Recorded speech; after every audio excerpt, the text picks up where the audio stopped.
Үйде қатып қалған нандардан дәмді, тойымды тағам жасаймыз. Осылай мен нандардың барын турап, қолдан жабылған нан, майдалап ұсақтап тураймыз. Одан кейін 2 пияз, 2 жұмыртқа және икра салатын дайындап қойдым.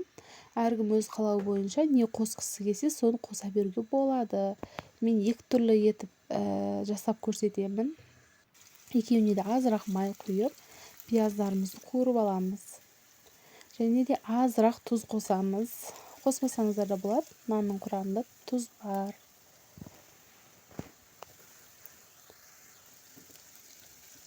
Дәл осылай екеуін де қуырып алдым.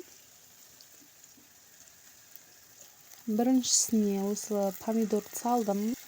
Помидормен дәмі әдемі үйлеседі. Келіндері ащысы бар. Дәмі маған ұнайды. Екіншісіне жұмыртқа қосамын. Әркім өз қалауы бойынша қара бұрыш, қызыл бұрыш қосса болады. Сәл қуырып болғаннан кейін туралған нандарымызды қосып, араластырып, тағы біраз қуырамыз.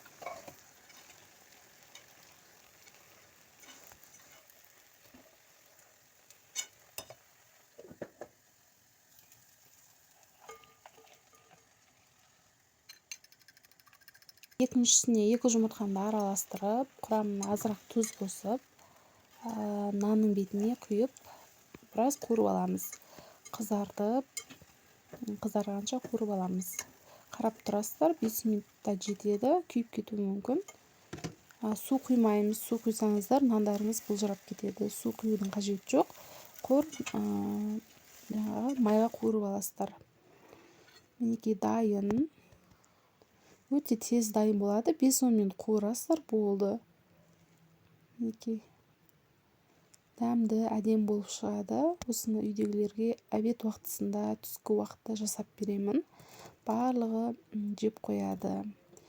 Анда-санда өстіп жиналған нандарды тастамай алып қоямын. Осыларды қуырып берсеңіздер, жұмсақ, әдемі, дәмді болып шығады. Видео ұнаса, каналға тіркеліп, лайк қойып, пікір қалдырып кетіңіздер. Келесіде тағы да пайдалы видеолар шығатын болады. Қош сау болыңыздар.